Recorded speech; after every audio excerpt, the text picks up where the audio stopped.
When you lose the love of your life, sometimes the only thing keeping you going is the soft purr of a faithful companion. Margaret Henderson knew this truth better than most. Her gray tabby Pip had been her anchor through 3 long years of widowhood. So, when she noticed a small bump on Pip's ear, she didn't think much of it. At 67, Margaret understood that BAFTAs change, and age brings its own mysteries, but this bump was different. It kept growing, and Pip started acting strange, avoiding his favorite spots, staring at empty corners, hiding in places he'd never chosen before. When Margaret finally took him to the vet, she expected a simple medical explanation. What she discovered instead was a family secret that would change everything she thought she knew about her late husband. What could a cat's mysterious growth possibly reveal about a decades-old family mystery? Before we jump back in, tell us where you're tuning in from, and if this story touches you, make sure you're subscribed, because tomorrow, I've saved something extra special for you. The morning fog rolled in from Monterey Bay like it had every day for the past 40 years, wrapping Margaret Henderson's cottage in its familiar gray embrace. She stood at the kitchen window, watching the mists swirl around the cypress trees that Harold had planted when they first moved here. The coffee in her hands had grown cold, a habit she'd developed since becoming a widow. Time seemed less important now, less urgent. Pip should have been perched on his favorite windowsill by now, his gray fur catching the filtered morning light. As he watched for the neighborhood cats that dared to venture into his territory, instead, the sunny spot remained empty, just like Harold's reading chair in the living room, a worn leather armchair that Margaret couldn't bring herself to move, let alone sit in. "Where are you, sweet boy?" Margaret called softly, setting down her mug and walking through the cottage that had become both her sanctuary and her prison. The house felt too large for one person and one cat, though it had never seemed small when Harold was alive. Every room held memories, his coffee cup still in the dish drainer because she couldn't bear to put it away, his bookmark still holding his place in a Louis L'Amour novel, his reading glasses folded neatly on the side table, as if he might return any moment to finish the chapter he'd started. Margaret found Pip in the hallway closet, curled up behind a box of Harold's old lighthouse keeper uniforms. This was new behavior. For 3 years since Harold's passing, Pip had maintained his routines as faithfully as she had maintained hers. Breakfast at 7, windowsill surveillance until noon, afternoon nap in the sunny patch by the back door, evening cuddles on the sofa while Margaret read. "There you are," she murmured, reaching into the closet. Pip didn't resist as she lifted him, but he felt different in her arms, denser somehow, as if he were listening for sounds she couldn't hear. That's when she felt it again, the small bump behind his left ear. It seemed larger than it had been just a week ago, about the size of a marble now. Margaret ran her finger gently over the growth, and Pip flinched slightly, another new behavior that made her chest tighten with worry.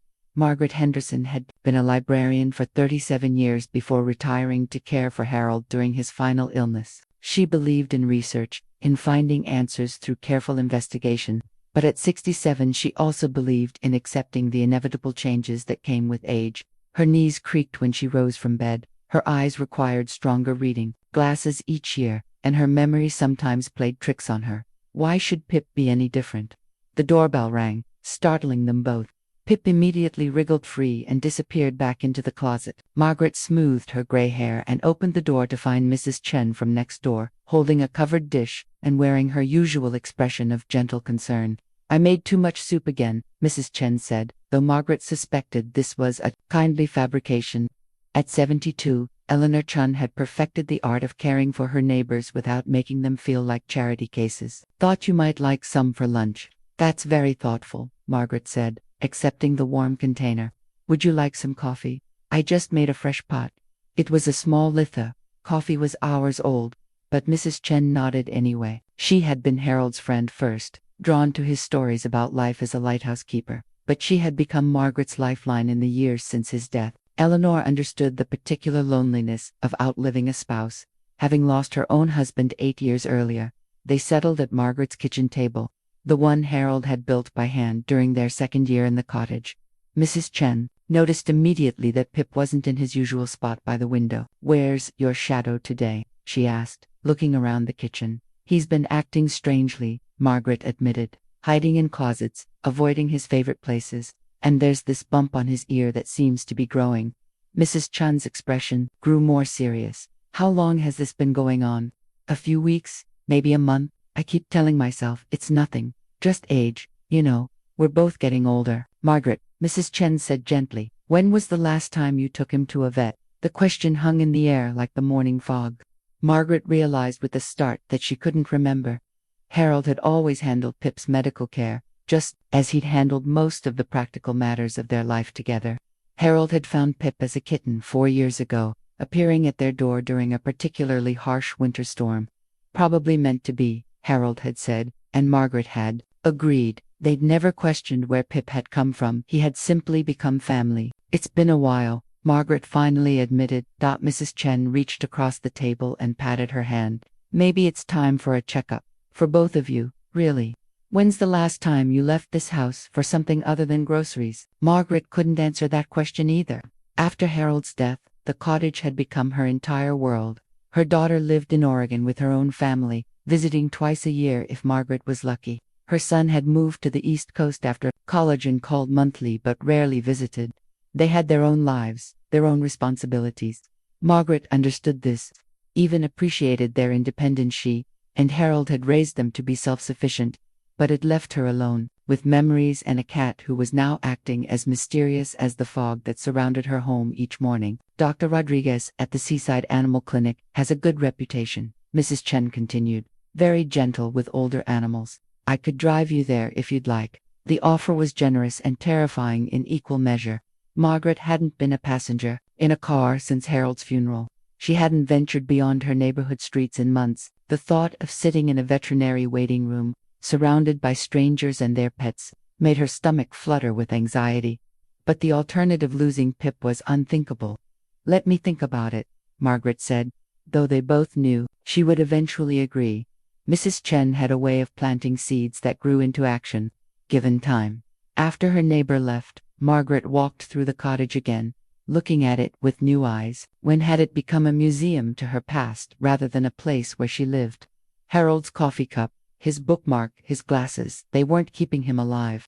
They were keeping her trapped in the moment he'd died. She found Pip in the bedroom now, under the bed instead of on top of it where he usually napped in the afternoon. This behavior was becoming more concerning by the day. Margaret got down on her hands and knees and easy feet at her age and peered into the darkness under the bed frame. What are you looking at, sweet boy? She whispered. Pip's green eyes reflected the dim light, but he was staring at something beyond her, something she couldn't see. His ears were alert, his body tense. Margaret followed his gaze but saw only the familiar shadows of their bedroom, the dust bunnies she'd been meaning to clean, and Harold's old slippers still sitting exactly where he'd left them. Rising carefully to her feet, Margaret made a decision. Tomorrow, she would call Dr. Rodriguez. She would ask Mrs. Chen for that ride. She would venture back into the world beyond her cottage walls, not because she wanted to, but because Pip needed her to be brave. That evening, as she sat in Harold's reading chair for the first time since his death, the leather still faintly holding his scent, Margaret held Pip in her lap and felt the bump behind his ear again. It was definitely larger, definitely concerning. But as she stroked his fur and listened to his purr, she realized something else. Taking care of Pip was giving her a purpose she hadn't felt in 3 years. We'll figure this out together, she promised him. And for the first time since Harold's death, Margaret Henderson began to plan for tomorrow instead of living in yesterday. Outside, the fog began to lift, and through the window, she could see the first stars appearing over Monterey Bay. Harold had always loved the stars, had used them to guide ships safely to shore during his years as a lighthouse keeper. Now, perhaps, they would guide her and Pip through whatever mystery lay ahead. Margaret pulled Harold's old Afghan over both herself and Pip, and for the first time in months, she felt something that resembled hope. 3 days later, Margaret woke to find Pip hadn't touched his food overnight. The kibble sat untouched in his bowl, and the water dish remained at the same level she'd filled it the evening before. More alarming still, she couldn't find him anywhere in his usual hiding spots. She eventually discovered him wedged behind the washing machine in the utility room, a space so narrow she wasn't sure how he'd managed to squeeze himself in there. When she called his name, he didn't respond with his usual chirp of acknowledgement. Instead, he stared at her with eyes that seemed almost fearful. That's it, Margaret said aloud, surprising herself with the firmness in her voice. We're going to the vet today. The bump behind Pip's ear had grown again, now roughly the size of a walnut. When she touched it gently, trying to assess its texture and mobility, Pip pulled away with a low growl, something he had never done in the 4 years she'd known him. Margaret's hands shook slightly as she dialed Mrs. Chen's number. "Of course, I'll drive you," Eleanor said without hesitation. "Dr. Rodriguez can usually work people in for emergencies. Give them a call." The Seaside Animal Clinic receptionist was sympathetic when Margaret explained the situation. Yes, they could see Pip that afternoon. Yes, they understood this was urgent. No, she didn't need to worry about not having his medical records. They would start fresh. As Margaret hung up the phone, she realized she felt something she hadn't experienced in months. The peculiar mixture of dread and relief that comes with taking action after a long period of paralysis. The drive to the clinic took only 15 minutes. But for Margaret, it felt like crossing into a different world. She hadn't been this far from home since Harold's funeral, and the changes in the familiar landscape startled her. New businesses had opened, old ones had closed, and the elementary school where she used to take Harold for voting had been painted a cheerful yellow instead of institutional beige. "The world keeps turning," Mrs. Chen observed gently. Noticing Margaret's wide-eyed attention to their surroundings, Pip rode silently in his carrier, no longer fighting the confinement as he once had. This passive acceptance worried Margaret more than his earlier resistance would have. The Seaside Animal Clinic buzzed with activity, dogs of every size being walked on leashes, cats in carriers, a woman cradling what appeared to be a rabbit. Margaret felt overwhelmed by the noise and commotion after months of quiet solitude. She clutched Pip's carrier handle tighter, and tried to ignore the curious glances of other pet owners who seemed to navigate this environment with easy familiarity. Rodriguez turned out to be a woman in her 40s with kind eyes and gentle hands. She spoke to Pip before touching him, explaining each step of her examination in a voice that somehow managed to be both professional and soothing. "When did you first notice the growth?" she asked, carefully palpating the bump behind Pip's ear. "About a month ago, maybe longer," Margaret admitted. "I thought it was just age. We're both getting older." Dr. Rodriguez smiled. "Age brings many changes, but growths like this should always be evaluated. Can you tell me about his recent behavior?" Margaret found herself describing Pip's strange hiding places, his avoidance of favorite spots, his staring at empty corners. As she spoke, she realized how many small changes she'd noticed but dismissed. "Has he been eating normally? Not the last few days? And he's been sleeping in odd places, behind boxes, under the bed, in closets." Dr. Rodriguez continued her examination, checking Pip's eyes, ears, and mouth. She listened to his heart and felt along his abdomen. Throughout the process, Pip remained unusually docile. "I'd like to run some tests," the veterinarian said finally. "The growth appears to be attached to the ear cartilage, which is unusual but not unheard of. What's more concerning to me are the behavioral changes you've described." "What kind of tests?" "Blood work to check his overall health. And I'd like to take a small tissue sample from the growth for analysis. We can do that with local anesthetic. He won't need to be fully sedated." Margaret felt her chest tighten. Could it be serious? "Let's not jump to conclusions until we have more information," Dr. Rodriguez said kindly. "But I want you to know that even if this turns out to be something significant, we have many treatment options available. The important thing is that you brought him in." The procedures took about an hour. Margaret sat in the waiting room, surrounded by the sounds of barking dogs and mewing cats, trying to read a magazine but finding herself staring at the same paragraph repeatedly. Mrs. Chen had gone to run errands and would return to pick them up, leaving Margaret alone with her thoughts for the first time in days. When Dr. Rodriguez returned with Pip, the cat looked groggy but alert. A small bandage covered the area where they'd taken the tissue sample. "The blood work will take a day or two," the veterinarian explained, handing Margaret a folder of paperwork. "The tissue analysis will take about a week. In the meantime, keep an eye on his eating and drinking. If he continues refusing food, call us immediately." Margaret looked down at the folder in her hands. Pip Henderson read the label on the front. She realized with a start that she'd never actually known Pip's full history. Harold had simply announced one day that they had a cat, and she'd accepted it without question, the way she'd accepted most of Harold's decisions throughout their marriage. "Can I ask you something?" Margaret said as Dr. Rodriguez walked them to the front desk. "Do you have any records for Pip from before today? Any previous veterinary care?" Dr. Rodriguez checked her computer screen. No, this is his first visit with us. Did he see another vet previously? I'm not sure. My husband handled those arrangements, and he passed away 3 years ago. Something in the veterinarian's expression shifted slightly. Mrs. Henderson, do you know where your husband got Pip originally? Was he from a breeder, a shelter, or he just showed up one day? Margaret said, repeating the story Harold had told her. During a storm, Harold said he was probably meant to be with us. Dr. Rodriguez nodded, but she made a note in Pip's file. Sometimes cats do find their way to the right families. We'll have more information soon. As they waited for Mrs. Chen to return, Margaret found herself studying the folder more carefully. Inside were care instructions, appointment reminders, and a detailed report of today's examination.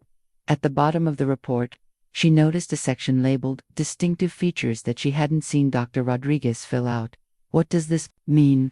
She asked the receptionist, pointing to a notation that read, Unusual ear cartilage structure may indicate specific bloodline. The young woman behind the desk looked at the notation and shrugged. Dr. Rodriguez sometimes makes notes about breed characteristics or genetic markers. Some cats have distinctive features that can tell us about their ancestry. Margaret felt a strange flutter in her stomach. Ancestry, like how some cats from certain breeding lines have specific traits, coat patterns, ear shapes, eye colors. It's mostly just interesting information, but sometimes it can be relevant for health considerations. When Mrs. Chen arrived, Margaret was quiet during the drive home. She held Pip's carrier in her lap and stared out the window at the familiar streets of her neighborhood. But her mind was elsewhere. For 4 years, she had assumed Pip's origins were simple and straightforward, a stray cat who had found them during a storm. Now, for the first time, she wondered if there might be more to the story. That evening, as Pip slept off the effects of his medical procedures, Margaret sat in Harold's reading chair again and opened the folder from the veterinary clinic. She read through every page carefully, trying to understand the implications of the various tests and observations. One phrase kept drawing her attention, may indicate specific bloodline. Margaret had lived with Harold for 40 years, and she thought she knew everything about him: his love of the sea, his methodical approach to problems, his quiet strength during difficult times. But as she sat surrounded by his belongings in the cottage they had shared, she began to wonder if there were things about her husband she had never known. Tomorrow, she decided, she would start looking for Pip's adoption papers. Surely Harold had kept some record of where their cat had come from. It was the logical place to start answering questions that, until today, she had never thought to ask. Margaret began her search the next morning with Harold's desk, a roll-top oak piece he'd inherited from his father and treasured throughout their marriage. She had avoided opening it since his death, afraid of disturbing the careful organization that had been so important to him. Bills paid and filed, correspondence answered promptly, every document in its designated place. The desk drawers revealed the expected items: paid utility bills, tax returns, warranty information for household appliances, but there were no veterinary records, no adoption papers, nothing that mentioned Pip at all. Margaret found this strange. Harold had been meticulous about keeping records of everything important in their lives. She moved to the filing cabinet in their bedroom, methodically working through folders labeled insurance, medical, warranties, and household. Still nothing. It was as if Pip had simply materialized in their lives without any paperwork trail, which seemed unlike Harold's careful nature. By midday, Margaret was frustrated and Pip was showing signs of improvement. He had eaten a small portion of his breakfast and emerged from his hiding spot to sit in a patch of sunlight by the back door, not his usual windowsill, but progress nonetheless. The bandage behind his ear looked clean and properly placed, and he didn't seem to be in any discomfort. Dr. Rodriguez had said to expect some grogginess for the first day after the procedures, so his increased activity felt encouraging. Margaret made herself a sandwich and sat at the kitchen table, considering where else Harold might have kept important documents. That's when she remembered the attic, a space she rarely visited but where Harold had stored seasonal decorations, old books, and what he'd always called miscellaneous life accumulation. The pull-down ladder creaked under her weight as she climbed into the dusty space above their bedroom. Harold had strung a single light bulb up here, and the weak illumination revealed stacks of boxes labeled in his neat handwriting: Christmas decorations, tax records 1985 to 1999, Margaret's teaching materials, lighthouse memorabilia, and in the far corner, a box she'd never noticed before. Personal items. Margaret pulled the box toward the light and opened it carefully. Inside were items that seemed oddly random, a few photographs she didn't recognize, some letters tied with a faded ribbon, a small wooden jewelry box, and most canvas duffel bag with US Navy stenciled on the side. She had never seen this duffel bag before. Harold had served briefly in the Navy before they met, but he rarely spoke about his military service, and she had never seen any of his Navy belongings. He'd been stationed in California during the late 1940s. She knew that much, but the details of his service had never seemed important to either of them. Margaret lifted the duffel bag from the box. It was heavier than expected, and she could hear items shifting inside. The zipper was stiff with age, but eventually gave way. Inside, wrapped in what appeared to be an old Navy uniform, were more photographs, official-looking documents, and several letters in envelopes that had yellowed. With time, she carried the duffel bag down from the attic and settled in the living room with better light. The photographs were the first thing she examined: black and white images of young men in Navy uniforms, ships at sea, and coastal scenes that looked like they might have been taken in California. In one photograph, she recognized a much younger Harold standing with his arm around a pretty dark-haired woman. Margaret stared at the image, feeling a strange disconnection from reality. In 40 years of marriage, Harold had never mentioned having a serious relationship before they met. She had assumed she was his first and only love, just as he had been hers. The woman in the photograph was beautiful in the way that young women in the 1940s had been beautiful: carefully styled hair, bright lipstick, a dress that showed off her figure. She was smiling up at Harold with obvious affection, and he was looking down at her with an expression Margaret recognized, the same look he'd given her during their early courtship days.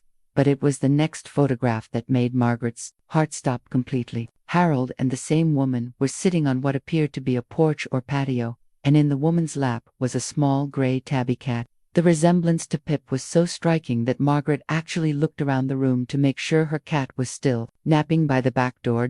With shaking hands, she turned the photograph over. In Harold's familiar handwriting were the words, Alina and Pippin. 1948. Elena and Pippin. Margaret set the photograph down and reached for the letters. The return address on the envelopes was E. Martinez, Carmel, California, and they were all addressed to Harold Henderson at various Navy addresses. The postmarks ranged from 1947 to 1949. She opened the earliest letter with trembling fingers. My dearest Harold, I hope this letter finds you well and safe. I miss you terribly already, though it's only been 3 days since you shipped out. Pippin misses you too. He keeps looking for you in all your favorite spots around the house. Mama says cats don't really miss people, but I know she's wrong. He sits by the window every evening around the time you used to come home. I've been thinking about our conversation before you left, about what happens after the war is over. I know you said not to wait for you, that military life is uncertain, but Harold, I can't imagine a future without you in it. Margaret's hands were shaking too much to continue reading. She set the letter aside and stared at the photograph again. Harold had been in love with someone else before hers, someone named Alina, who had owned a cat named Pippin in 1948. Their cat, Pip, had appeared at their door in 2019. Nearly 70 years later. The timing made no sense, but the resemblance was undeniable. Margaret looked across the room at Pip, who was now awake and watching her with those green eyes that seemed to hold secrets. She was only beginning to discover. Mrs. Chen's knock at the door interrupted her tumultuous thoughts. I brought you some of my spring rolls, Eleanor called through the door. How's our patient doing? Margaret quickly gathered the photographs and letters, shoving them back into the duffel bag. She wasn't ready to share this discovery with anyone, wasn't even sure she understood what she had found. Much better, Margaret said as she opened the door. He ate breakfast and he's been more active. Mrs. Chen studied her friend's face with the perceptive eyes of someone who had known many secrets in her 72 years. You look upset, Margaret. Did the vet call with bad news? No news yet, Margaret said quickly. I've just been cleaning, going through some old boxes. You know how that can be. Eleanor nodded knowingly. Sometimes the past has a way of surprising us, doesn't it? Things we thought we knew turn out to be more complicated than we expected. Margaret looked sharply at her neighbor, wondering if there was hidden meaning in those words, but Mrs. Chen's expression was simply kind and understanding. After Eleanor left, Margaret returned to Harold's reading chair with the duffel bag. She had to know more about Elena Martinez and the cat named Pippin. But more than that, she needed to understand why Harold had never told her about this previous relationship, and how their current cat could possibly be connected to events that had happened decades before his birth. As the afternoon sun slanted through the windows of her cottage, Margaret realized that discovering the truth about Pip's origins might require her to discover truths about Harold that she had never existed. That evening, after ensuring Pip was comfortable and eating normally, Margaret spread the contents of Harold's duffel bag across the dining room table. She approached the task like the librarian she had once been, systematically, methodically, organizing the materials by date and type. The letters from Elena Martinez spanned 2 years, from 1947 to 1949. Margaret read them in chronological order, and with each page, a story emerged that shattered everything she thought she knew about Harold's past. Elena had been Harold's fiancée. They had met in 1946 when Harold was stationed at the Naval Postgraduate School in Monterey, just 20 miles from Margaret's current home. Elena lived in Carmel with her mother and worked at a local bookstore. She bred cats as a hobby, specifically a rare line of gray tabbies that her grandmother had brought from Spain in the 1920s. The letters painted a picture of a deep, passionate relationship. Elena wrote about their plans to marry when Harold finished his service, about the house they would buy together, about the family they would have. She wrote about Pippin and the other cats, about her dreams of expanding her breeding program, about how Harold had promised to help her when he returned to civilian life. But something had gone wrong. The letters from 1948 grew more anxious. Elena wrote about Harold's increasingly infrequent responses, about her concern that he was pulling away from their relationship. She mentioned letters that seemed to have gone unanswered, promises that appeared to be forgotten. The final letter, dated March 1949, was heartbreaking. "My dearest Harold, I received your letter, and I understand what you're trying to tell me, even though you didn't say it directly. You've found someone else, haven't you? Someone closer to your new assignment, someone who doesn't represent the complications of your past. I won't pretend this doesn't hurt terribly. I've spent 2 years planning a future with you, believing in promises that I suppose were easier to make than to keep. But I also won't beg you to honor commitments you no longer want to fulfill. I'm returning your ring with this letter. I hope she makes you happy, Harold. I hope she loves you the way I did, and I hope you never have cause to regret the choice you're making. Pippin died last week. I thought you should know. He was old for a cat, nearly 15, and his heart simply gave out. I buried him in the garden, under the lemon tree, where he used to love to nap. Somehow it feels like the end of more than just his life. Please don't write to me again. I need to find a way to move forward without you." Elena. Margaret set the letter down with trembling hands. Harold had been stationed in San Diego from 1948 to 1950. She knew this from the few stories he had shared about his Navy service. That's where he must have met someone else, someone who had made him abandon Elena and break their engagement. But wait. Margaret walked to the mantelpiece, where their wedding photo sat in its silver frame. She and Harold had married in June 1950, just 2 months after his discharge from the Navy. The timeline was disturbing. Harold had apparently left Elena in early 1949 and married Margaret barely a year later. Had Margaret been the someone else Elena had suspected? Had Harold been courting her while still engaged to Elena? Margaret felt nauseous at the thought. She had always believed their courtship had been pure and honest, a chance meeting at a church social, a slow and respectful romance that led to a proposal after 6 months of dating. Harold had never mentioned being previously engaged, never hinted at having his heart broken or, apparently, breaking someone else's. She returned to the table and examined the photographs more carefully.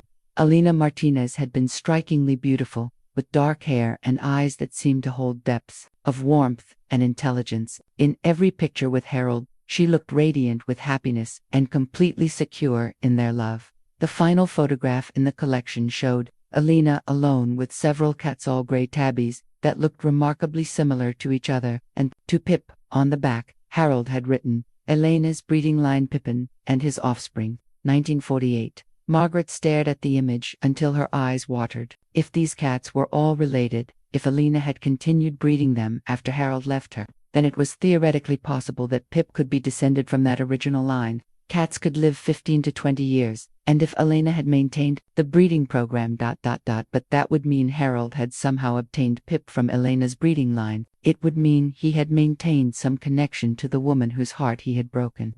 The woman he had never mentioned to his wife of 40 years. Margaret felt a deep chill that had nothing to do with the evening fog rolling in from the bay. She looked across the room at Pip, who was sitting in the doorway watching her with those intelligent green eyes. "What aren't you telling me, sweet boy?" she whispered, as if in response. Pip walked over to Harold's reading chair and jumped onto the seat, something he had never done in the 3 years since Harold's death.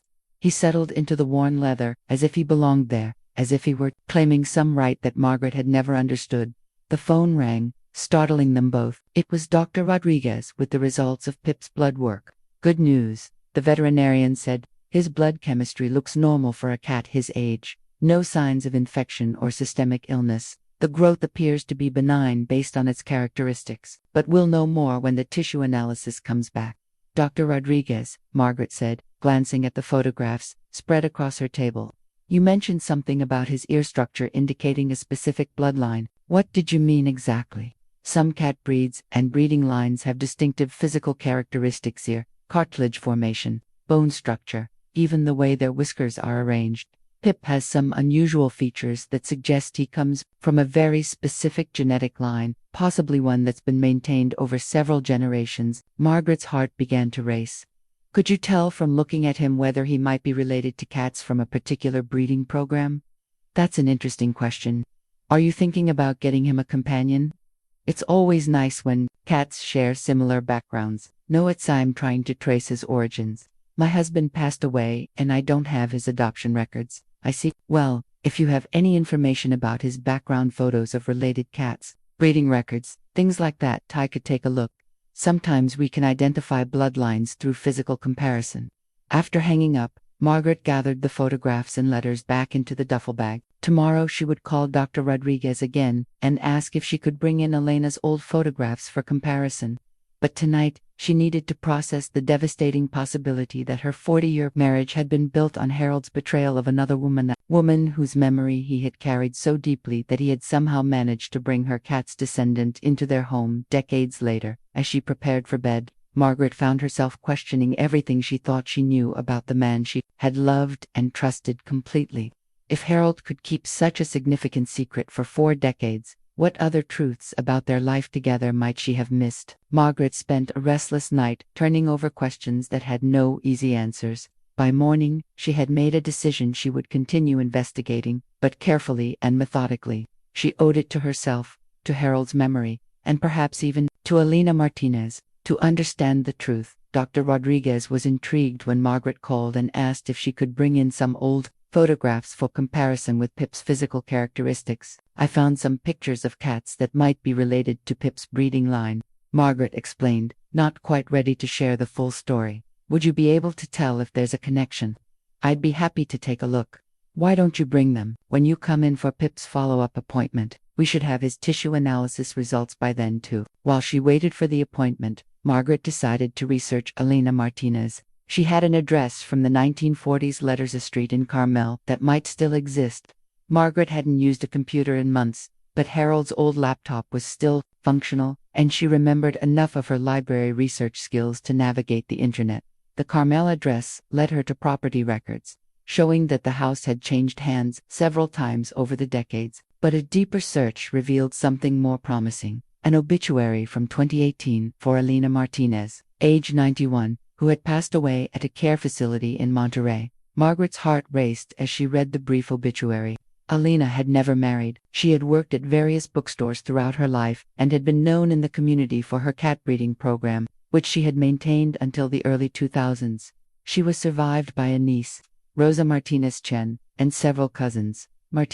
Could this Rosa be related to her neighbor, Mrs. Chen? The obituary mentioned that Elena had been active in local cat rescue organizations and had donated her breeding records to the Monterey Peninsula Cat Fanciers Association when she retired from breeding. Margaret stared at the screen, processing this information. Elena had lived her entire life less than 30 miles from Margaret's cottage. She had continued breeding cats for decades after Harold broke their engagement, and she had died just 5 years ago, which meant she had been alive during most of Margaret and Harold's marriage. Had Harold known Alina was still alive? Had he ever tried to contact her? Margaret printed the obituary and then searched for Rosa Martiensi. She found a listing for a Rosa Chen on Lighthouse Avenue in Pacific Grove, just 15 minutes from Margaret's cottage. The coincidence seemed too significant to ignore. When Mrs. Chen knocked on her door that afternoon with homemade cookies, Margaret gathered her courage. "Eleanor, do you happen to have a relative named Rosa?" "Rosa Chen?" Mrs. Chen's eyebrows rose in surprise. "Rosa is my daughter-in-law, my son David's wife. Why do you ask?" Margaret felt her pulse quicken. I think she might be related to someone Harold knew a long time ago, before we were married." Eleanor's expression grew more serious. "Margaret, what have you found in those boxes you've been going through?" There was something in her neighbor's tone that suggested Mrs. Chen might know more than she was letting on. Margaret studied her friend's face, looking for clues. "Did you know Harold before I married him?" Margaret asked directly. Mrs. Chen was quiet for a long moment, then sighed deeply. "I knew of Harold. My late husband Frank worked at the Monterey Harbor, and Harold used to come through there sometimes when he was in the Navy. Frank mentioned him, occasionally said he was engaged to Alina Martinez from Carmel." Margaret felt the blood drain from her face. "You knew about Alina?" "I knew Harold had broken Elena's heart," Mrs. Chen said gently. "Frank felt sorry for her. She was such a sweet girl, and she'd been so excited about getting married. When Harold left her for someone else, it devastated her." "The someone else was me," Margaret whispered. Mrs. Chen reached across and took Margaret's hand. "Margaret, I don't think you knew. I don't think Harold told you about Alina when you met him. No, he didn't. He never mentioned being engaged before. I thought I was his first love." Margaret's voice broke slightly. "Do you think he would have told me eventually?" "I don't know. Harold was a good man, but he carried guilt about Alina for many years. Frank used to see him sometimes at the harbor. Even after he married you, Harold would ask about Alina, whether she was all right, whether she'd found someone else." Margaret felt overwhelmed by this revelation. So he never forgot her.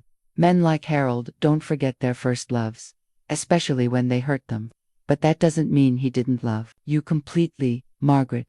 Some people have room in their hearts for multiple kinds of love. They sat in silence for several minutes, both women processing the implications of this conversation. "Would Rosa be willing to talk to me?" Margaret finally asked. "About Alina?" Mrs. Chen nodded slowly. "I think she would. Alina was Rosa's favorite, aunt, more like a second mother to her. Rosa inherited Elena's house and most of her belongings when she passed away, including anything related to her cat breeding." "Yes, I believe so.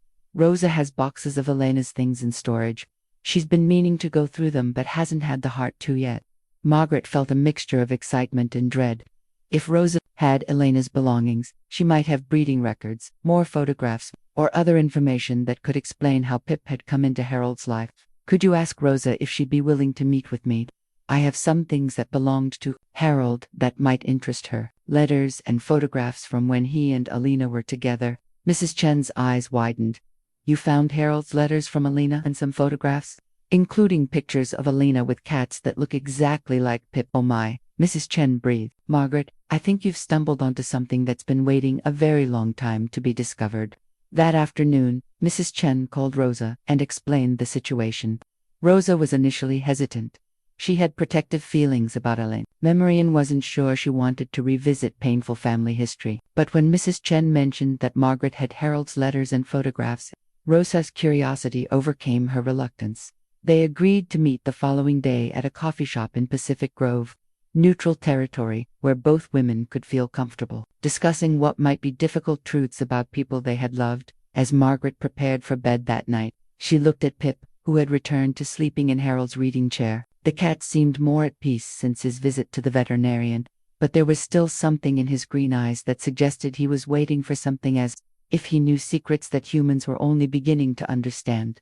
Tomorrow, Margaret thought, she might finally learn how a cat named Pip had come to bridge a 70-year gap between Harold's first love and his last love, and what role she herself had played in a story much larger and more complicated than she had ever imagined. Rosa Martinez-Chun turned out to be a woman in her early 50s with her Aunt Elena's dark eyes and gentle manner.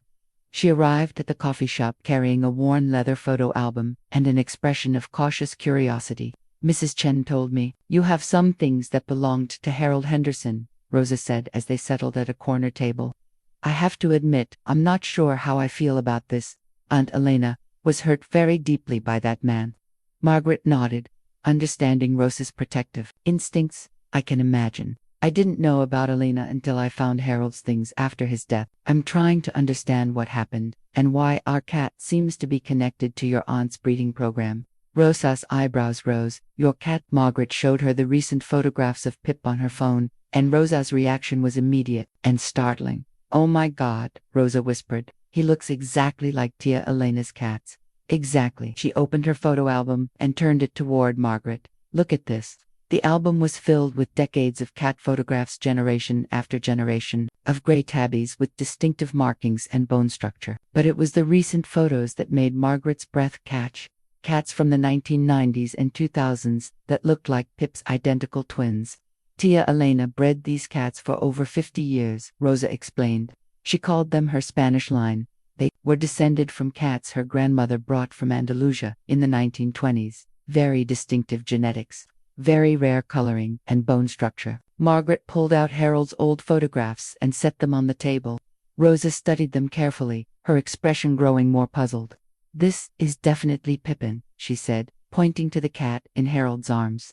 He was Elena's favorite, the foundation male of her breeding program, but I don't understand, how did your husband have photos of Elena's cats? Harold and Elena were engaged in the late 1940s, Margaret said gently. He broke the engagement to marry me, though I didn't know about Elena until this week. Rosa's face went through several emotions: surprise, understanding, and then a kind of sad recognition. She never told us his name, Rosa said quietly. Elena would talk about the man who broke her heart, but she never said who he was. She said it hurt too much to speak his name. Margaret felt a deep ache for the woman she had never met, whose life had been irrevocably changed by Harold's decision to choose her instead. Can you tell me about Elena? What was she like? Rosa's expression softened. She was wonderful, kind, intelligent, devoted to her cats and her work. She never married, said she never found anyone who could make her forget her first love. We always thought that was so romantic and tragic. She never had children. No, the cats were her children. She poured all her love into them, and into the young people who worked at her bookstore over the years. I was her favorite niece, and she helped raise me after my parents divorced. Rosa paused, studying Margaret's face. You really didn't know about her? Harold never mentioned her. I thought I was his first serious relationship. Margaret's voice was barely above a whisper.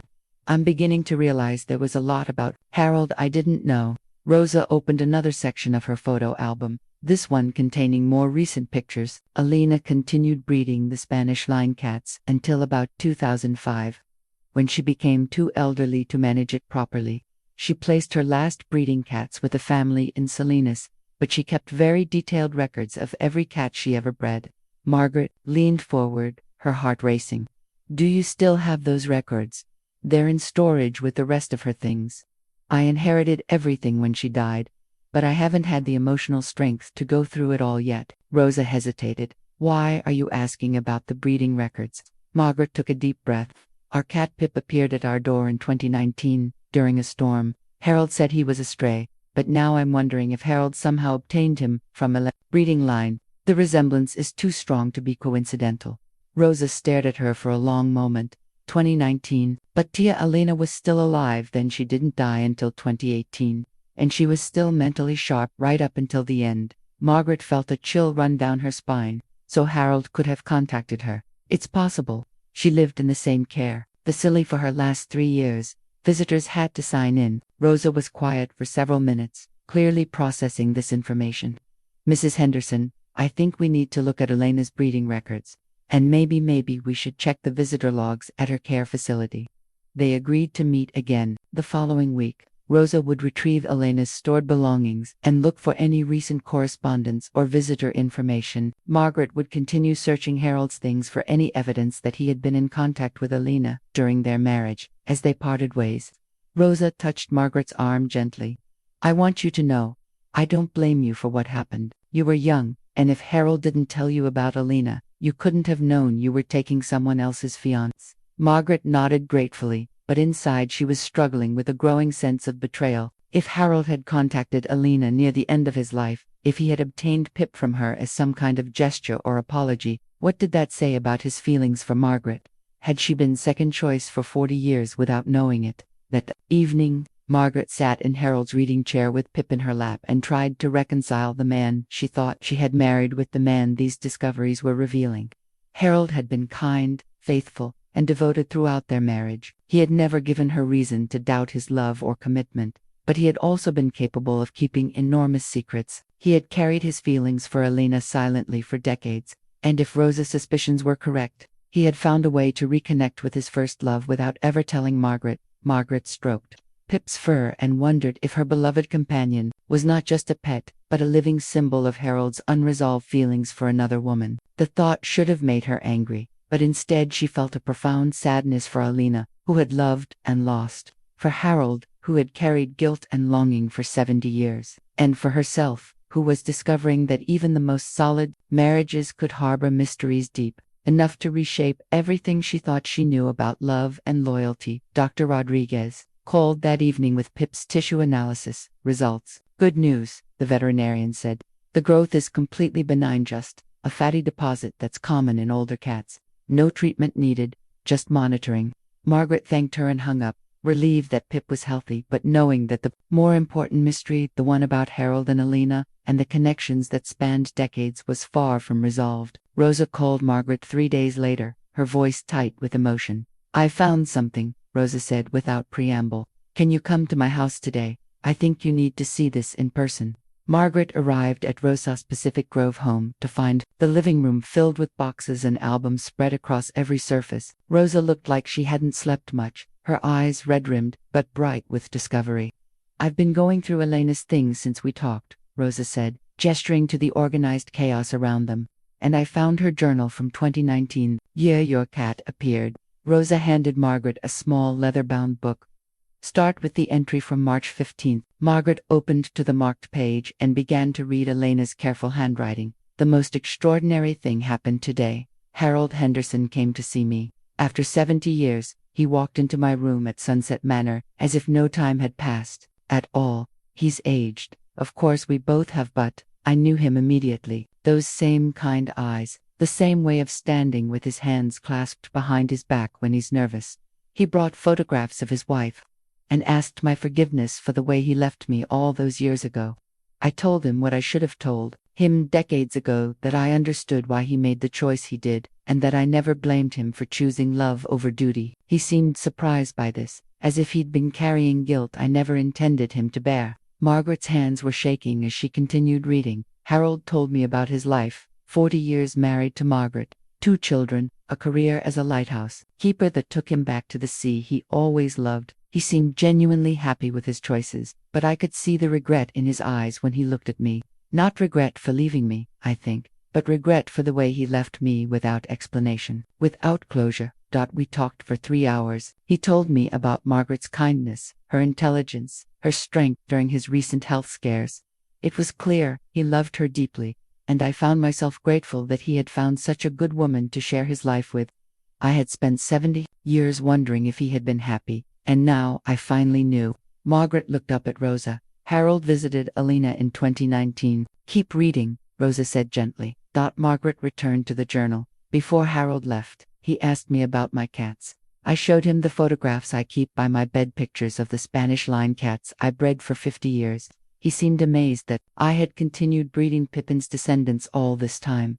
I never forgot Pippin, he told me. Or you. Then he asked me something that broke my heart and healed it at the same time. He wanted to know if there were any of Pippin's descendants still available, not to buy, but to care for. He said Margaret had been lonely since their children moved away, and he thought a cat might bring her comfort. I told him about the Ramirez family in Salinas, who had taken my last breeding pair when I became too old to continue. They still occasionally had kittens from the Spanish line. Harold wrote down their information and promised to look into it. "I'd like Margaret to have one of Pippin's family," he said. "I think Elena would approve of that." I started crying then, understanding what he was really saying. He wanted to bring something of me, of us, of our old love into his current life, not to hurt Margaret, but to honor what we had shared while also caring for the woman he had chosen to build his life with. Margaret set the journal down, overwhelmed. Harold went to find one of Elena's cats for me. Rosa nodded and handed her another document. I called the Ramirez family yesterday. They remember Harold very well. He contacted them in late 2019 and asked specifically for a male kitten from Elena's bloodline. They had one available, a gray tabby born in October 2019. Margaret stared at the breeding certificate Rosa showed her. Listed under sire and dam were names she didn't recognize, but at the bottom, under bloodline, it clearly stated, Spanish-Lin descended from Elena Martinez Foundation, stock Pippin, 1933 to 1948. Pip isn't a stray who found us during a storm, Margaret whispered. Harold brought him home deliberately. There's more, Rosa said, opening Elena's journal to another marked page. Harold visited Elena 3 more times before she died. The last entry about him is from November 2019. Margaret read the final entry. Harold brought photographs of Margaret with the kitten today. The cat looks exactly like Pippin did as a baby, the same markings, the same intelligent eyes. Harold has named him Pip, which made me smile. Margaret clearly adores the kitten, and Harold says the cat has brought new life to their home. I can see in the photographs that she's found joy again. The kind of joy I remember feeling when I first held Pippin all those years ago. Harold asked if I thought he had done the right thing. I told him yes, absolutely yes. Love isn't meant to be hoarded or hidden. It's meant to be shared, transformed, passed forward. By bringing Pippin's descendant to Margaret, Harold has created something beautiful, a bridge between his past and present, a way for all of us to be connected without anyone being betrayed. I told Harold that Pip belongs with them, that Pippin would have approved, and that I was grateful Margaret would love one of my cats. Harold cried when I said this, and I realized he had been afraid I would be angry or hurt by his plan. I never stopped loving you, Elena, he told me, but I also never stopped loving Margaret. I wanted to find a way to honor both loves. I told him that was the most beautiful thing anyone had ever said to me. Margaret closed the journal and sat in silence for several minutes. Rosa watched her patiently, understanding that this revelation required time to process. So Harold never forgot Elena, Margaret finally said. But he didn't betray me either. He was trying to bring us together somehow, through Pip. That's how I read it, Rosa agreed. Elena's final entries about Harold showed that she understood his intentions and approved of them. She was happy that one of her cats would be loved by the woman Harold had chosen to spend his life with. Margaret felt a complex mixture of emotions: relief that Harold hadn't betrayed her, sadness that he had carried such guilt for so many years, and wonder at the intricate way love could persist and transform across decades. Did Elena know Harold was ill? Rosa checked the journal. Yes, he told her about his heart condition.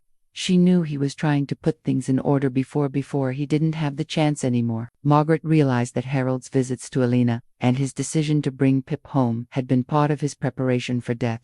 He had been trying to create a legacy that would care for Margaret after he was gone, while also making peace with his past. Rosa, Margaret said slowly, I think Harold intended for me to discover this eventually. He kept all those letters and photographs in a place where I would find them if I looked hard enough. I think he wanted me to understand about Elena, but he wanted me to find out when I was ready to handle it. Rosa smiled. Tia, Elena would have loved that interpretation. She always believed that love was bigger than possession, wider than jealousy. She would have been so pleased to know that her cats brought comfort to the woman who had made Harold happy. As Margaret drove home that afternoon, she looked at Pip sleeping peacefully in his carrier and realized that he represented something extraordinary: not Harold's betrayal or divided loyalty, but his deep understanding of love's capacity to grow and include rather than exclude. Harold had found a way to honor his past while caring for his present, and he had trusted Margaret to eventually understand and accept the beautiful complexity of it all. That evening, Margaret sat in Harold's reading chair with a new understanding of the man she had loved for 40 years. Pip curled contentedly in her lap, no longer a mysterious presence, but a deliberate gift, a bridge between past and present that Harold had carefully constructed during the final months of his life. But understanding Harold's motivations had raised new questions that Margaret couldn't answer alone. She needed to search more thoroughly through his belongings, looking not for evidence of betrayal but for signs of the careful planning that had brought Pip into their lives. She started with Harold's reading chair, the piece of furniture he had treasured most, where he spent his final months reading and reflecting. Margaret had avoided disturbing it since his death, but now she examined it with the methodical attention she had once applied to cataloging books. The chair had deep side pockets where Harold kept his reading glasses, bookmarks, and favorite pens. Margaret had emptied these after his death but had never looked carefully at the chair's construction. Now she noticed that the leather on one side seemed slightly loose, as if it had been removed and reattached. Working carefully with a butter knife, Margaret managed to lift the edge of the leather upholstery. Underneath, she found a thin compartment that Harold had apparently created himself and, inside it, a small journal bound in brown leather. Margaret's heart raced as she opened the journal and recognized Harold's handwriting. The first entry was dated January 2019, just 6 months before his death. The doctor says I have maybe a year, possibly 2 if I'm lucky. Margaret doesn't know yet. I want to finish putting things in order before I tell her. There are things I need to make right, conversations I should have had decades ago, plans I need to make for Margaret's future without me. I've been thinking about Elena Martinez every day since the diagnosis, 70 years, and I still carry the guilt of how I left her. I was young and scared and overwhelmed by the war, by changes I didn't understand. When I met Margaret, she felt like safety and peace, everything. Elena represented uncertainty and passion that terrified me at 22. I made the coward's choice. I should have gone back to Elena, explained my feelings, ended things properly. Instead, I simply stopped writing and let her think I had found someone else. The truth was, I had found someone else, but that didn't excuse the way I handled it. Margaret deserves to know about Elena, but she also deserves to not have her memories of our marriage tainted by my old mistakes. I need to find a way to give her the truth without destroying her sense of our life together. Margaret continued reading, following Harold's thought process over several months. February 2019. I've decided to contact Elena. Mrs. Chen's daughter-in-law Rosa mentioned that Elena Martinez is her aunt, living at Sunset Manor in Monterey. What are the odds? For 70 years Elena has been living 30 miles from our cottage, and I never knew. Rosa says Elena never married, never had children. God help me, I think I may have ruined her life, as well as living with lies for 40 years. March 2019. I saw Elena today. She's aged beautifully still, has those dark eyes that used to see right through me. We talked for hours, and I finally told her the truth about why I left. She was more gracious than I deserved, more forgiving than I had any right to expect. Elena told me about her cats, how she continued breeding Pippin's bloodline for 50 years. She showed me photographs, and the resemblance to our old Pippin is remarkable. These cats carry the genetic memory of our time together, living proof that some kinds of love persist across generations. I had an idea while looking at those photographs. Margaret has been so lonely since the children moved away. She needs something to care for, something that will give her purpose when I'm gone. And I need something that will help her understand about Elena when she's ready to know. What if I could bring one of Elena's cats home to Margaret? Not as a replacement for my love, but as an addition to it, a way of showing her that love doesn't diminish when it's shared, it multiplies. Margaret paused in her reading, marveling at Harold's complex motivations. He had been trying to care for both her future and Elena's legacy simultaneously. April 2019. Elena has given me the contact information for the Ramirez family, who have the last breeding pair from her Spanish line. They expect a litter in the fall. Elena and I have agreed that if there's a male kitten available, I'll bring him home to Margaret. Elena asked what I would tell Margaret about the cat's origins, and I admitted I hadn't figured that out yet. Elena suggested I tell a partial truth, that the cat appeared during a storm and seemed meant to be with us. The storm part isn't literal, she said, but it's true in every way that matters. This cat will arrive during the storm of your illness and departure, and he will be meant to be with Margaret. Elena's wisdom amazes me. She understands that sometimes kindness requires strategic omission, that truth can be delivered gradually, rather than all at once. The journal entries continued through the summer and fall of 2019, documenting Harold's careful planning. October 2019. The kitten was born 3 weeks ago. The Ramirez family sent photographs, and he looks exactly like the original Pippin. I've arranged to pick him up in November, when he's old enough to leave his mother. I've told Margaret that I've been feeling restless lately, that I want to take some drives to places I haven't seen in years. This will give me cover for the trip to Salinas to get the kitten, and for my continued visits to Elena. I plan to bring the kitten home during the next big storm. Margaret loves dramatic weather, she says. It makes her feel connected to the ocean and to my years as a lighthouse keeper. If a storm is coming, I'll create an opportunity to find the kitten outside and bring him in from the cold. Margaret remembered that night clearly now. Harold had been unusually restless, checking the weather reports constantly. When the November storm finally arrived, he had insisted on checking the garden and the front porch repeatedly. He had returned from one of these trips carrying a small, wet kitten wrapped in a towel. "Look what I found," he had said, his eyes bright with excitement. Poor little Guy was huddled by the front door, soaked and shivering, must have been separated from his mother by the storm. Margaret had believed him completely. The kitten had seemed meant to be with them, appearing exactly when they most needed something new to love and care for. December 2019. Pip has settled in beautifully, and Margaret is completely enchanted with him. Watching her with the kitten reminds me of how she was with our children when they were small, protective, nurturing, completely devoted. I made the right choice in bringing Pippin's descendant into our home. Alina is delighted with the reports I bring her. She asks detailed questions about Pip's behavior, his preferences, his personality quirks. He has Pippin's intelligence, she told me yesterday. I can see it in the photographs. I haven't told Margaret about Alina yet, but I've begun leaving clues she'll find eventually. The letters and photographs are in the attic where she'll discover them if she ever searches for Pip's origins. I've written this journal and hidden it where she'll find it only if she looks very carefully at my personal belongings. Margaret is methodical and thorough, traits that made her an excellent librarian. When she decides to solve a mystery, she doesn't give up until she has all the pieces. I'm counting on those qualities to help her understand the full story when she's ready to hear it. The final entry was dated just 2 weeks before Harold's death. January 2020. I told Margaret about my diagnosis yesterday. She took it better than I expected, but I can see the fear in her eyes. She's going to need strength and purpose to get through what's coming, and I believe Pip will provide both. Alina is failing. Rosa says she probably won't last much longer. I'm grateful we found each other again before it was too late. I'm grateful I was able to make peace with the past and create something beautiful for the future. If Margaret is reading this, it means she's discovered the truth about Pip and about Alina. I hope she understands that bringing Pip home wasn't about choosing between my loves, it was about honoring both of them. Alina gave her blessing to this plan because she understood what I was trying to do. Margaret, my darling, you were never my second choice. You were my destined choice, my peace, my home. Alina was my first love, but you were my forever love. Pip represents the bridge between those truths, proof that love doesn't divide. It multiplies, and that the heart has room for all the beauty it encounters, past and present. Take care of Pip, and let him take care of you. In loving him, you're honoring not just Elena's memory but the complexity of human hearts that can hold multiple loves without betraying any of them.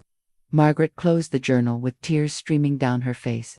Harold had spent his final months orchestrating an intricate act of love, caring for her future, honoring Elena's past, and creating a living connection between all the people and animals who had shared their love across 7 decades. As she held Pip close and felt his contented purr against her chest, Margaret realized that her husband had given her something extraordinary, not just a beloved companion, but a lesson in the vast capacity of love to include rather than exclude, to grow rather than diminish, to create bridges across time and space, and even death itself. Margaret called Rosa the next morning, her voice thick with emotion from a sleepless night spent processing Harold's journal.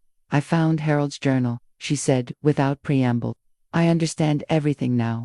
And Rosa, I think we need to visit Elena's grave together. They met at Monterey Peninsula Cemetery on a gray morning that reminded Margaret of the day they had buried Harold. Rosa carried a bouquet of white roses, and Margaret brought a photograph, one of Pip sleeping contentedly in Harold's reading chair. Elena's gravestone was simple granite with her name, dates, and a small carved image of a cat. But what stopped Margaret in her tracks were the fresh flowers already placed there. Daffodils that couldn't have been there more than a few days. Someone's been visiting her, Rosa said, kneeling to examine the flowers. Margaret's heart began to race. Harold's been dead for 3 years. Who else would leave flowers for Alina? Rosa checked the base of the gravestone and found a small metal container, the kind used to hold cemetery visitor cards. Inside was a folded piece of paper with writing that made both women gasp. In Harold's distinctive handwriting. Alina, I brought Margaret to meet you today. I thought you should finally meet the woman who made my life complete, just as you helped me understand what love could be. Thank you for Pip. Thank you for forgiveness. Thank you for showing me that love multiplies. Harold, March 2020. Margaret stared at the note, her hands trembling. This is dated a month after Harold died. Rosa looked equally bewildered. That's impossible. Unless she paused, studying the handwriting more carefully. Margaret, I don't think Harold wrote this recently. Look at the paper, it's aged, and the ink has that faded quality of something that's been written for a while. Margaret examined the note again. Rosa was right. This looked like something Harold had written before his death and somehow arranged to have placed at Elena's grave. Mrs. Chen, Margaret said suddenly. Eleanor knew about Elena all along. What if Harold asked her to place this note here after both he and Elena had died? They drove immediately to Mrs. Chen's house, where they found Eleanor working in her garden. When she saw their faces, she set down her trowel and invited them inside without question. You found Harold's note at Elena's grave, Mrs. Chen said. Before either woman could speak, Margaret and Rosa exchanged glances. You knew about it. Eleanor nodded and disappeared into her bedroom, returning with a sealed envelope. Harold gave me this 3 days before he died. He made me promise to wait until both he and Elena had passed away, and then to place the note at Elena's grave and give you this letter. Margaret's hands shook as she opened the envelope and unfolded the pages inside. My dearest Margaret, if you're reading this, it means Eleanor has kept her promise and you've discovered the truth about Pip, about Elena, and about the choices I made 70 years ago. I hope you can forgive an old man's attempt to set things right before leaving this world. By now you know that I loved Elena before I loved you, and that I handled the end of our engagement poorly. You also know that I spent our entire marriage carrying guilt about the pain I caused her.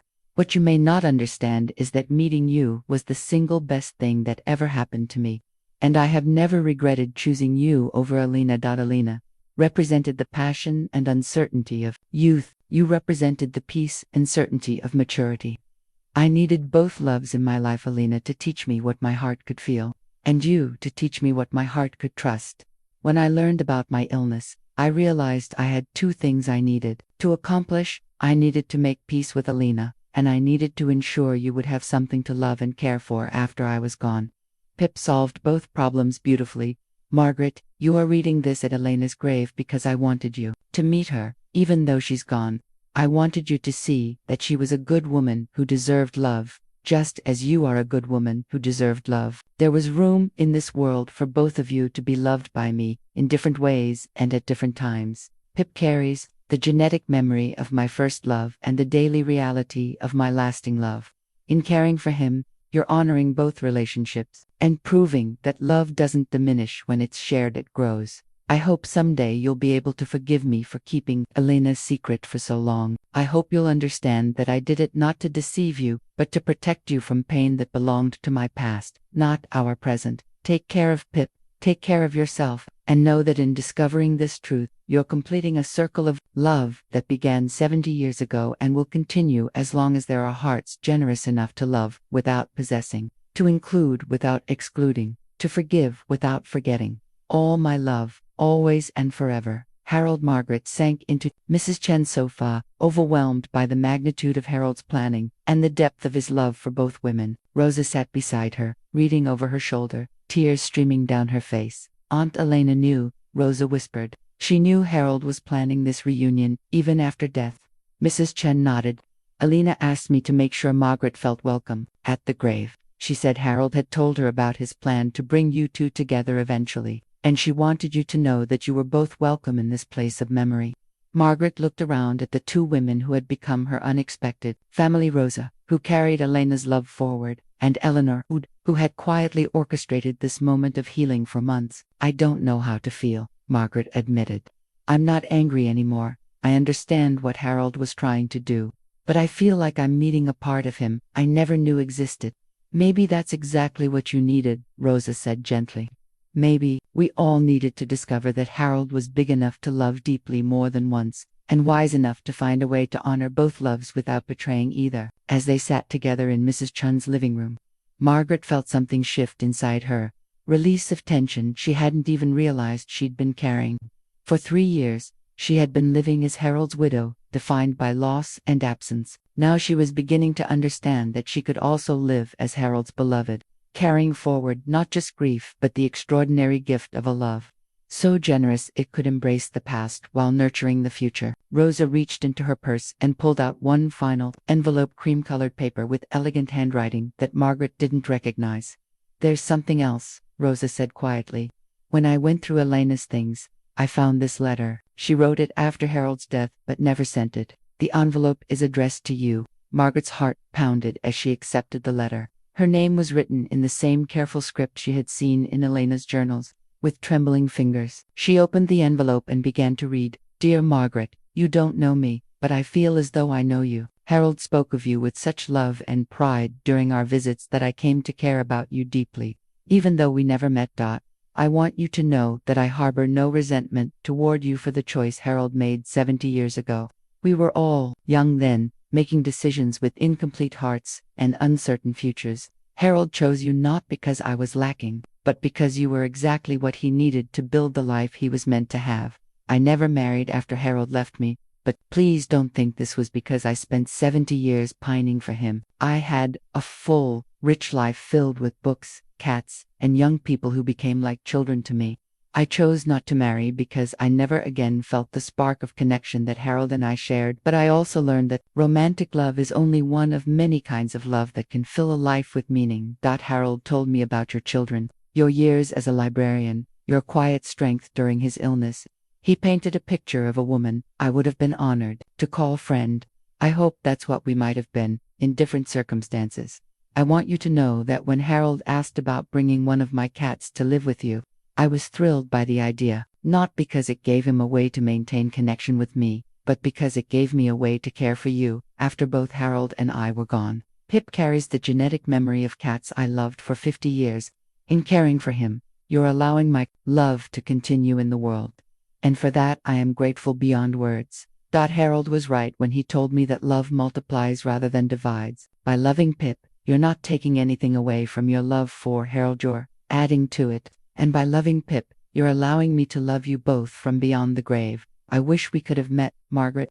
I think we would have been friends. We both loved the same man, after all, and we both understood his generous heart. Perhaps that's enough connection to bridge any gap that time and circumstance created between us. Please take care of yourself, and take care of Pip. Know that when you hold him close, you're completing a circle of love that began in 1947 and will continue as long as there are people willing to love without jealousy, to include without possessing, to forgive without forgetting. With deep affection and respect, Alina Martinez. P.S. Harold told me you enjoy reading as much as I did.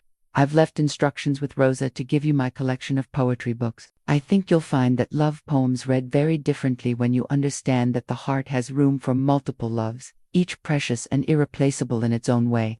Margaret finished the letter with tears streaming down her face. She looked up to find Rosa and Mrs. Chen watching her with expressions of gentle understanding. She loved Harold, Margaret said, her voice barely a whisper, but she also loved me, in a way. She wanted me to be happy. Rosa nodded. Alina always said that love was the only thing in the world that got bigger when you shared it. She lived her whole life proving that theory. Margaret felt something profound settling in her chest, not just acceptance of Harold's complex love, but gratitude for Elena's generous heart. Here was a woman who had every reason to resent Margaret, but who had instead chosen to embrace her as part of an extended family of love.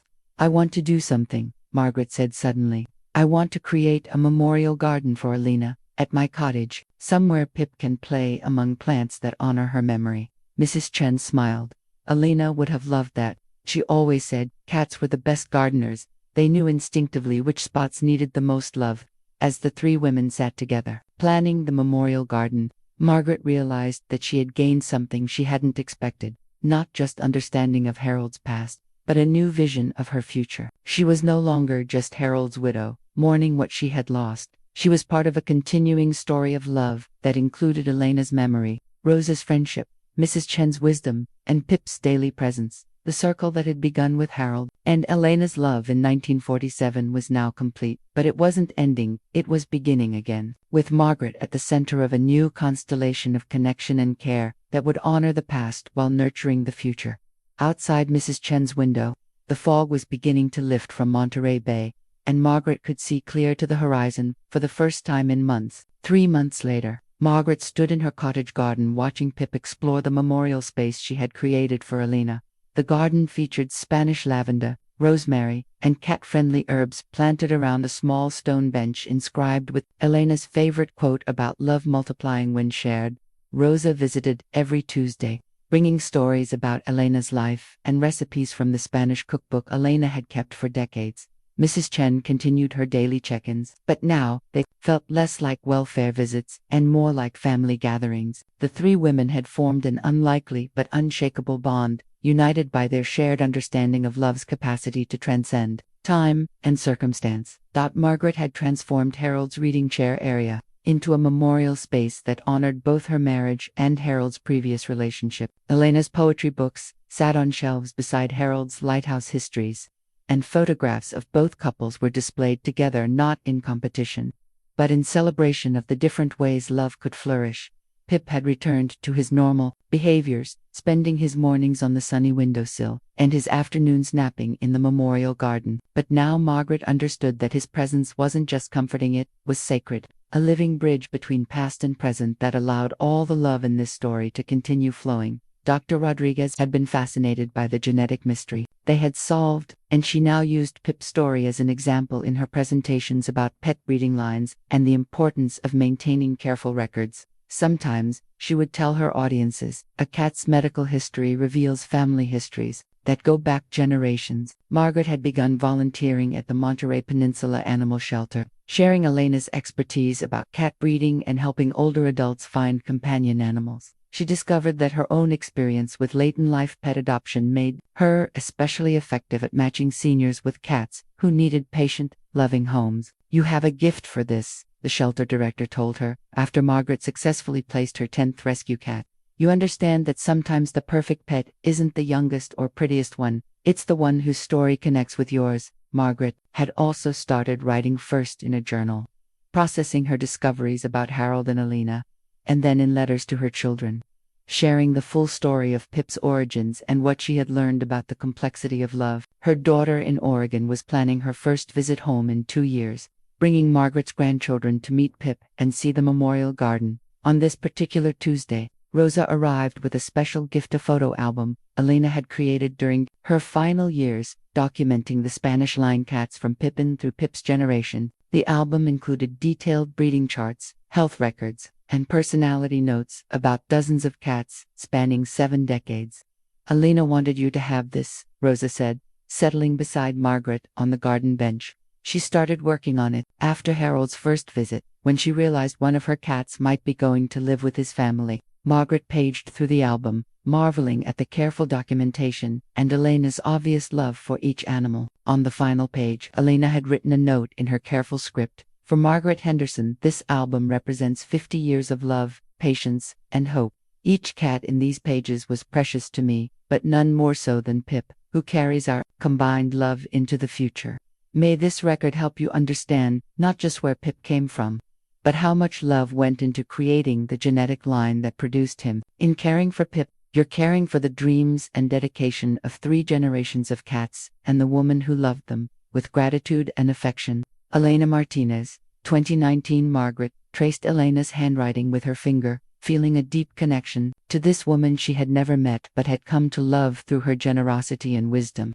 "I've been thinking," Margaret said to Rosa, "about starting a small breeding program myself. Nothing elaborate, just maintaining Pip's line, so Elena's work doesn't end with him." Rosa's face lit up. Elena would have been thrilled by that idea. She always worried that her Spanish line would disappear when she became too old to continue. As the afternoon sun slanted through the garden, Margaret realized how much her life had changed since that first morning when she noticed the bump on Pip's ear. She had emerged from her self-imposed isolation, found a new purpose in honoring Elena's legacy, and discovered that her capacity for love was far greater than she had imagined. Mrs. Chen arrived with tea and homemade cookies, settling into the garden chair she now kept permanently in Margaret's memorial space. The 3 women sat together in comfortable companionship, watching Pip chase butterflies among the herbs Elena would have chosen.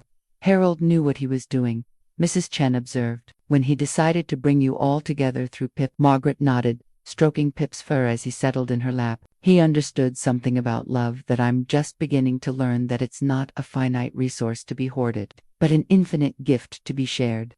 As the fog began to roll in from Monterey Bay, Margaret felt Harold's presence in the garden, not as a ghost haunting her past, but as a continuing influence guiding her future. He had given her Pip not as a replacement for human companionship, but as a catalyst for discovering new kinds of connection and community. The circle of love that had begun with Harold and Elena's romance in 1947 was now complete. But it wasn't ending, it was expanding, including Rosa and Mrs. Chen, the shelter cats Margaret helped place, the families she brought together, and the future kittens who would carry Elena's genetic legacy forward. Margaret Henderson was no longer just a widow, living alone with memories. She was the center of a living network of love that honored the past while nurturing the future, proving that some stories don't end with death, they transform into new beginnings that carry the best of what came before into everything that comes next. As the stars appeared over Monterey Bay, Margaret held Pip close and felt grateful for the mysterious ways that love persists, multiplies, and ultimately triumphs over time, loss, and even death itself.